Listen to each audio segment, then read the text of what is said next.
ये कहानी है एक ऐसी राइटर की जिसको अकेला पाकर कुछ बदमाश लड़कों ने उसे बंदी बनाकर उसके साथ जबरदस्ती घिनौना काम किया और उसके बाद उस लड़की के साथ किया हुआ देखेंगे हम इस पूरी कहानी में। तो कहानी की शुरुआत में हम जेनिफर नाम की एक लड़की को देखते हैं जो एक नॉवल राइटर है। अब क्योंकि वो एक राइटर है इसलिए वो शहर से दूर एक लोकल इलाके में रहने जाने वाली थी ताकि वहां पे वो अपनी नॉवल कंप्लीट कर सके। इसलिए पहले वो एक स्टोर में जाके अर्ल नाम के एक बंदे से मिलती है ताकि उससे अपनी कैबिन की चाबी ले सके। क्योंकि अर्ल उस कैबिन का ऑनर है इसलिए वो जेनिफर को कैबिन की चाबी देता है और वहां पे जाने का रास्ता बताता है। अब कुछ दूर आगे जाकर रास्ते में जेनिफर पेट्रोल भरवाने के लिए एक पेट्रोल पंप पे रुकती है जहां उसे दो लोग दिखाई देते हैं जो उसे घूर रहे थे और इनके नाम होते हैं एंडी और स्टैनली। तभी वहां पे जॉनी नाम का एक वर्कर आता है जो जेनिफर की मदद करने लगता है और जेनिफर से पूछता है कि वो कहाँ पे रुकी हुई है। तो जेनिफर कहती है कि वो यहाँ पास ही के एक कैबिन में रहने वाली है। जिसके बाद जेनिफर जॉनी को पैसे देती है। तभी गलती से उसका पैर एक बाल्टी से टकरा जाता है जिससे जॉनी के पैंट भीग जाते हैं और ये देख के उसके दोस्त हंसने लगते हैं। अब जेनिफर उससे सॉरी कहती है और पैसे देकर वहां से निकल जाती है। जिसके बाद वो अपने कैबिन में पहुंचती है जो कि जंगल के बिल्कुल बीचों बीच था। अब वहां जाने के बाद वो अपनी राइटिंग करना शुरू कर देती है। रात को जेनिफर जब अपने दोस्त से बात कर रही होती है तो अचानक उसे कैबिन के पीछे से कुछ आवाज आती है। जिसके बाद जब वो वहां जाती है तो देखती है कि वहां के एक कमरे का दरवाजा खुला हुआ है। वो कमरे के अंदर जाती है तो उसे वहां पे कई सारे औजार और वहां पे एक जहरीला पाउडर का डब्बा भी नजर आता है। जिसके बाद वो उस कमरे का दरवाजा बंद करके वापस अपने कैबिन में आ जाती है। अब आकर जब वो राइटिंग कर रही थी तो गलती से उसके कपड़े पे बियर की ग्लास गिर जाती है तो वो अंदर जाती है उसे धोने के लिए। तभी यहाँ पे हम देख पाते हैं कि खिड़की से उसे कोई देख रहा है। अब अगली सुबह जब जेनिफर जॉगिंग कर रही होती है तो उसे जंगल के बीच एक छोटा सा पुराना घर दिखाई देती है और जब वो उस घर के अंदर जाती है तो देखती है कि वो घर पूरा खाली है और अंदर कोई भी नहीं है। उसके बाद वो अपने कैबिन में वापस आती है और वॉशरूम में जाती है। लेकिन जब वो टेप ऑन करती है तो उसके अंदर पानी नहीं आ रहा था। इसलिए वो हेल्प के लिए कॉल करती है तो एक मैथ्यू नाम का बंदा उसके घर में आता है पाइप ठीक करने के लिए। लेकिन जब वो उसकी पाइप ठीक कर देता है तो जेनिफर खुश होकर उसके गाल पे एक किस करती है और उसका शुक्रिया अदा करती है। अब मैथ्यू थोड़ा बुद्धू टाइप का इंसान है इसलिए वो शर्माकर वहां से भाग निकलता है। वहीं शाम को मैथ्यू स्टैनली, एंडी और जॉनी के साथ फिशिंग करने जाता है जहां वो उन्हें बताता है कि शहर की उस लड़की ने मुझे गाल पे किस किया। ये सुन के जॉनी को बहुत बुरा लगता है और उसे कहता है कि ऐसा हो ही नहीं सकता। तभी स्टैनली जॉनी को अपने कैमरे में जेनिफर की वीडियो दिखाता है। यानी वो स्टैनली ही था जो उसे खिड़की से देख रहा था। ये सब देखकर जॉनी की नीयत खराब हो जाती है और अपने दोस्तों से जेनिफर के बारे में उल्टा सीधा बोलने लगता है और कहता है कि देखना, आज रात को ही मैं इस लड़की का शिकार करूंगा। अब रात को जेनिफर जब सो रही होती है तो अचानक उसके दरवाजे से कुछ आवाज आती है और जब वो वहां जाती है तो वहां पर उसे एक मरी हुई चिड़िया दिखती है। ये देखकर वो काफी घबरा जाती है। जिसके बाद वो अपने कैबिन में वापस आ जाती है। लेकिन आते ही वो देखती है कि उसके लैपटॉप में उन आदमियों की फोटो है जिससे वो काफी डर जाती है और तभी वो तीनों रूम में आकर उसे घेर लेते हैं। लेकिन जेनिफर इन्हें कहती है कि तुम लोग यहाँ क्यों आए हो और इनसे झूठ बोलती है कि मेरा बॉयफ्रेंड यहाँ आने वाला है इसलिए तुम सब यहाँ से तुरंत चले जाओ। तो जॉनी कहता है कि मुझे पता है इसका कोई बॉयफ्रेंड नहीं है और मैंने सुना है कि इसने मैथ्यू को गाल पे किस किया था। ये कहकर वो मैथ्यू को बुलाकर अंदर लाते हैं। लेकिन जेनिफर कहती है कि मैंने उसका शुक्रिया अदा करने के लिए वो किस किया था। तो जॉनी कहता है कि मैं शहर की लड़कियों को अच्छी तरह जानता हूँ और उन्हें क्या चाहिए होता है ये भी जानता हूँ। जिसके बाद जॉनी जेनिफर को दारू की बोतल देता है और उसे पीने के लिए कहता है। लेकिन जेनिफर ये नहीं करना चाहती। तो जॉनी कहता है कि अगर तुम दारू पी लोगी तो हम लोग यहाँ से चले जाएंगे। जिसके बाद जेनिफर न चाहते हुए भी दारू पी लेती है लेकिन वो लोग फिर भी वहां से नहीं जाते। और तो और जॉनी एक बेसबॉल बैट उसके मुंह में लगाता है और जेनिफर को अपना दांत दिखाने के लिए कहता है। तो जेनिफर उसे अपना दांत भी दिखाती है लेकिन जॉनी उसके दांत पकड़ के हिलाने लगता है। जिसके बाद एक गन निकालकर जेनिफर से कहता है कि इस गन को किस करो और इमेजिन करो कि मैं ही तुम्हारा बॉयफ्रेंड हूँ। और उस गन को किस करवाता है और गन को उसके मुंह में डालकर हिलाने लगता है। वहीं मैथ्यू को ये सब देखकर अच्छा नहीं लग रहा था इसलिए वो अपना मुंह दूसरी तरफ कर लेता है। उसके बाद एंडी जेनिफर के मुंह में एक बॉटल डालता है और उसे फोड़ने वाला होता है। लेकिन तभी जेनिफर उसे धक्का देकर गिरा देती है और अपने बैग से स्प्रे निकालकर स्टैनली की आंखों में डाल देती है और वहां से निकलकर भागने लगती है। अब भागते भागते सुबह हो जाती है और रास्ते में उसे 2 आदमी मिलते हैं, जिनमें से एक अर्ल नाम का वही बंदा भी था जिसने उसे चाबी दी थी। इसके बाद वो उनको सारी बातें बताती है तो दूसरा बंदा जेनिफर से कहता है कि मैं एक शेरिफ हूँ, तो तुम चिंता मत करो। इसके बाद शेरिफ अर्ल से कहता है कि तुम जंगल की दूसरी तरफ जाओ। ये कहकर वो जेनिफर को अपने साथ लेके वापस उसके कैबिन में जाता है और जाकर जब वो वहाँ पे छानबीन करता है तो उसे वहाँ पे कोई भी नहीं मिलता, लेकिन उसे वहाँ पे जेनिफर की बियर बोतल मिलती है। तो वो कहता है कि शायद पीने की वजह से तुम्हें हेलुसिनेशन हुआ है, लेकिन जेनिफर कहती है कि मुझे कुछ भी नहीं हुआ है, इन लोगों ने सच में मेरे साथ जबरदस्ती करने की कोशिश की थी। लेकिन शेरिफ यकीन नहीं करता और जेनिफर की तलाशी लेने लगता है और हम देखते हैं कि वो तलाशी करने के बहाने जेनिफर की बॉडी को गलत तरीके से टच कर रहा है। तभी वो चारों लड़के वहाँ पे आ जाते हैं और जेनिफर को देख के मुस्कुराने लगते हैं।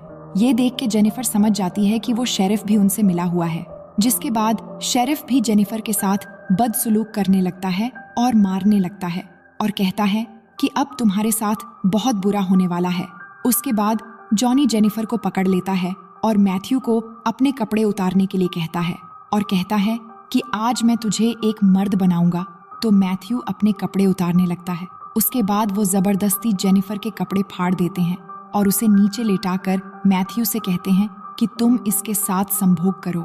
जिसके बाद मैथ्यू जेनिफर के साथ जबरदस्ती गंदा काम करने लगता है, जिससे जेनिफर को बहुत दर्द होता है और वो चिल्लाने लगती है। तभी शेरिफ के घर से उसकी बेटी एंजल का कॉल आता है, जिस पर उसकी बेटी कहती है कि आज वो घर पे जल्दी आए, जिससे शेरिफ अपने बेटी से वादा करता है कि आज वो जल्दी घर वापस आ जाएगा। उसके बाद वो लोग जेनिफर को छोड़ के वहाँ से चले जाते हैं। अब उनके जाने के बाद जेनिफर किसी तरह उठकर बिना कपड़ों के हालत में वहाँ से बाहर निकलकर जाने लगती है, लेकिन कुछ दूर आगे जाने पर वो पांचों फिर से उसके सामने आकर घेर लेते हैं, क्योंकि अभी भी उनका मन नहीं भरा था। जिसके बाद वो फिर से उसे पकड़कर जमीन पर लेटा देते हैं और एंडी जेनिफर के मुंह को पानी में डुबोने लगता है और इस बार शेरिफ अपने कपड़े उतारकर जेनिफर के साथ जबरदस्ती करने लगता है, जिससे जेनिफर दर्द से जोर जोर से चिल्लाती है। लेकिन वो दरिंदे एक एक करके सभी उसके साथ संभोग करने लगते हैं और जब उनका मन भर जाता है तो वो उसे छोड़ देते हैं। इसके बाद जेनिफर किसी तरह उठकर वहां से जाने लगती है और इतना जुल्म सहने के बाद वो पूरी तरह पागल सी हो गई थी। फिर जब वो एक पुल के पास पहुंचती है तो वो पांचों फिर से उसे मारने के लिए वहां आ जाते हैं, लेकिन तभी जेनिफर पानी में कूद जाती है। जिसके बाद जब वो पांचों पानी में देखते हैं तो उन्हें जेनिफर कहीं भी नजर नहीं आती, इसलिए वो घंटों तक उसकी बॉडी के ऊपर आने का इंतजार करते हैं, लेकिन जेनिफर की बॉडी ऊपर नहीं आती। शेरिफ ये देखकर उन सभी से कहता है कि तुम्हें जेनिफर पर नजर रखनी होगी, अगर वो यहाँ से भाग गई तो हम सब मुसीबत में पड़ सकते हैं। फिर वो जेनिफर के सभी चीजों को जला देते हैं ताकि कोई सबूत न बचे। अब रात को शेरिफ अपने घर आता है और अंदर जाकर अपनी बेटी से मिलता है, जहाँ उसकी बेटी उसे सरप्राइज देती है कि वो ऑनर्स प्रोग्राम के लिए सिलेक्ट हो गई है। फिर अगले दिन शेरिफ अर्ल के पास जाता है और उसे उसकी केविन की चाबी लौटा देता है। तभी अर्ल उसे पूछता है कि क्या वो लड़की यहाँ से चली गई, जिस पर वो कहता है कि हाँ, वो लड़की चली गई। अब अगले सीन में हम देखते हैं कि ये सभी अभी भी जेनिफर को ढूंढ रहे हैं, लेकिन उन्हें वो कहीं नहीं मिलती और वही मैथ्यू ने जेनिफर के साथ जो अत्याचार किया था, ये सब सोचकर उसे काफी गिल्टी फील हो रहा था। अब एक दिन अर्ल शेरिफ को कॉल करता है और कहता है कि उसे जेनिफर की बहन का कॉल आया था, जो कह रही थी कि जेनिफर अभी तक वापस क्यों नहीं आई, तो क्या तुमने उसके साथ कुछ गलत तो नहीं किया। इस पर शेरिफ कहता है कि नहीं, ऐसा कुछ भी नहीं हुआ, वो बस वहां से चली गई। अब अगली सुबह स्टैनली भागते हुए एंडी और जॉनी के पास आता है और उन्हें बताता है कि उसका कैमरा चोरी हो गया है और उस कैमरे में जेनिफर की वो सारी वीडियो क्लिप थी। ये सुनकर जॉनी स्टैनली को मारने लगता है और कहता है कि तुम्हें वो सब रिकॉर्ड करने की क्या जरूरत थी। अब रात को जॉनी जब अपने घर में होता है तो उसे अपने दरवाजे पर कुछ आवाज आती है और जब वो वहां जाता है तो उसके दरवाजे पर एक मरी हुई चिड़िया मिलती है, जिसे देखकर वो सोचता है कि शायद स्टैनली और एंडी उसके साथ प्रैंक कर रहे हैं। लेकिन उसे फिर से वही आवाज सुनाई देती है और वहां जाने पर उसे जेनिफर की एक चप्पल मिलती है, जिसे देखकर वो काफी घबरा जाता है। तभी उसे झाड़ियों में से एक और आवाज सुनाई देती है और आगे जाने पर उसे मैथ्यू के हाथ के रबर बैंड्स मिलते हैं, जिससे उसे लगता है कि मैथ्यू ही ये सब कर रहा है। अब अगले दिन हम शेरिफ को अपने घर आता हुआ देखते हैं, जहां उसकी वाइफ एक गिफ्ट देकर उसे कहती है कि किसी ने तुम्हारे लिए ये भेजा है, जिसके अंदर एक कैसेट भी है। अब शेरिफ जब उस कैसेट को हाथ में लेकर देखता है तो वो काफी डर जाता है और उन लड़कों के पास जाता है, जहां जाकर वो स्टैनली को पीटने लगता है और कहता है कि तुम्हें वो वीडियो रिकॉर्ड करने की क्या जरूरत थी। तभी जॉनी कहता है कि कल रात को मुझे भी कोई परेशान कर रहा था और मुझे पता है कि ये सब मैथ्यू ही कर रहा है, क्योंकि उसे जेनिफर की मौत से गिल्टी फील हो रहा है, इसलिए वो हमें डराना चाहता है। फिर शेरिफ उन्हें मैथ्यू को ढूंढ कर लाने के लिए कहता है और वो खुद अर्ल के पास जाता है और उसे शूट करके मार देता है, क्योंकि अर्ल को भी उन पर शक हो गया था। इधर मैथ्यू जेनिफर के घर के बाहर बैठकर गिल्टी फील कर रहा था। तभी उसे जेनिफर की आवाज सुनाई देती है, जिससे वो ऊपर जाता है तो उसके सामने जेनिफर एक सोफे पर बैठी हुई थी। फिर वो उसे अपने पास बुलाती है और कहती है कि मुझे पता है कि तुम गिल्टी फील कर रहे हो। तभी मैथ्यू जेनिफर से माफी मांगने लगता है और कहता है कि मैंने जानबूझकर तुम्हारे साथ ऐसा नहीं किया था, लेकिन जेनिफर उसके गले में एक रस्सी डालकर जोर से कसने लगती है, जिससे मैथ्यू बेहोश हो जाता है। वहीं एंडी और स्टैनली मैथ्यू को ढूंढ रहे होते हैं और ढूंढते ढूंढते एंडी एक सुनसान घर के अंदर जाता है, जहां पर उसे एक गद्दा दिखता है। वहीं इधर स्टैनली के सामने जेनिफर आ जाती है, जिसे देखकर जब वो उसे मारने के लिए आगे बढ़ता है तो उसका पैर एक ट्रैप में फंस जाता है, जिससे वो चिल्लाकर एंडी को बुलाने लगता है। और जब एंडी वहां पर आता है तभी जेनिफर पीछे से आकर एंडी पर अटैक कर देती है और फिर स्टैनली के भी सर पर मार देती है, जिससे वो बेहोश हो जाते हैं। अब एंडी की जब आंख खुलती है तो वो खुद को लकड़ी के सहारे एक बाथ टब पर लेटा हुआ पाता है। तभी जेनिफर वाटर ऑन करके उस टब को भरने लगती है।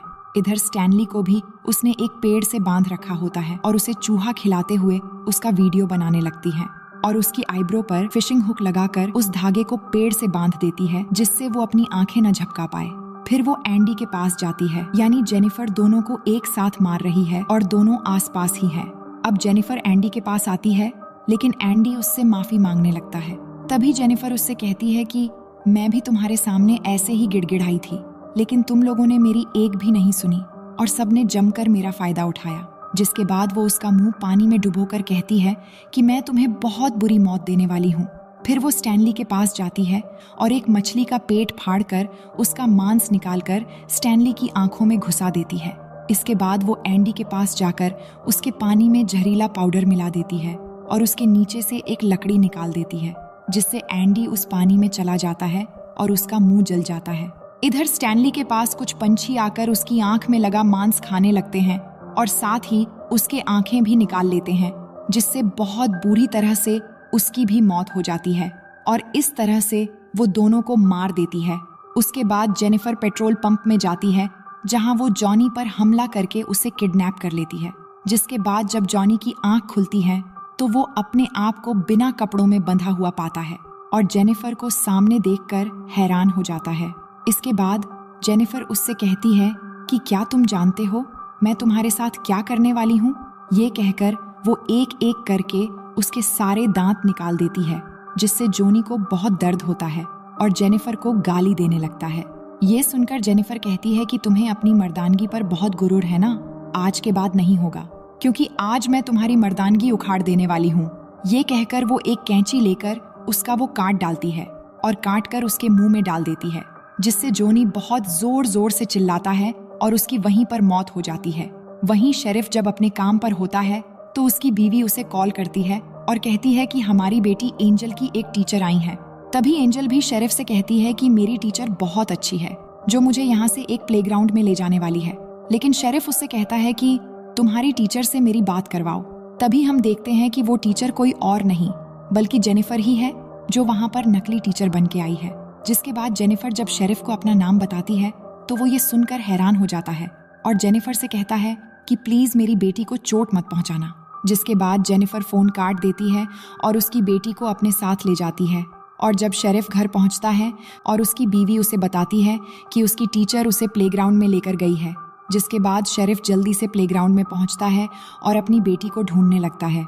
लेकिन वहां पर उसकी बेटी उसे नहीं मिलती, जिससे वो फिर से कार लेकर वहां से जाने वाला होता है। लेकिन तभी जेनिफर पीछे से उस पर हमला कर देती है और उसे अपने साथ ले जाती है। और जब शेरिफ की आंखें खुलती हैं तो वो खुद को बंधा पाता है और उसके बैक साइड में जेनिफर ने उसकी शॉर्ट गन डाली हुई होती है। जिसके बाद शेरिफ दर्द से जूझते हुए जेनिफर से कहता है कि प्लीज मुझे मत मारो और यहाँ से जाने दो। तभी जेनिफर उस शॉर्ट गन को और अंदर बार बार डालने लगती है और कहती है कि मुझे भी ठीक ऐसा ही लगा था जब तुम सब ने दरिंदे की तरह मेरे साथ जबरदस्ती कर रहे थे। तभी शेरिफ उससे पूछता है कि तुमने मेरी बेटी के साथ क्या किया।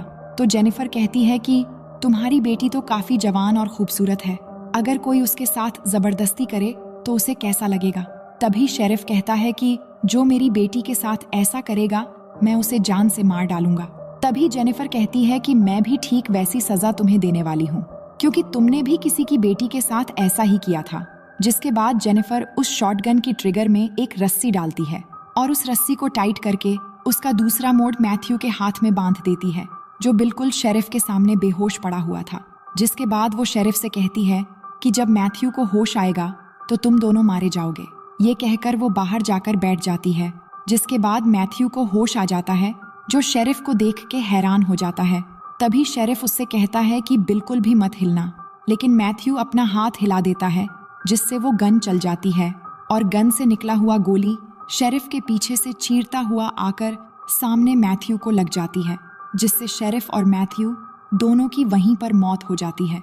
फिर हम जेनिफर को देखते हैं, जो इन सभी दरिंदों को बुरी तरह से मौत देकर अपना बदला लेने के बाद बहुत खुश थी। और इसी सीन को दिखाते हुए ये कहानी यहीं पर ख़त्म हो जाती है। तो दोस्तों, इस मूवी का पार्ट 2 देखने के लिए आप हमें कमेंट करके बता सकते हैं। और आपने अगर यहाँ तक वीडियो देख लिया तो बेहद शुक्रिया। बाकी हम मिलते हैं एक और नई कहानी के साथ।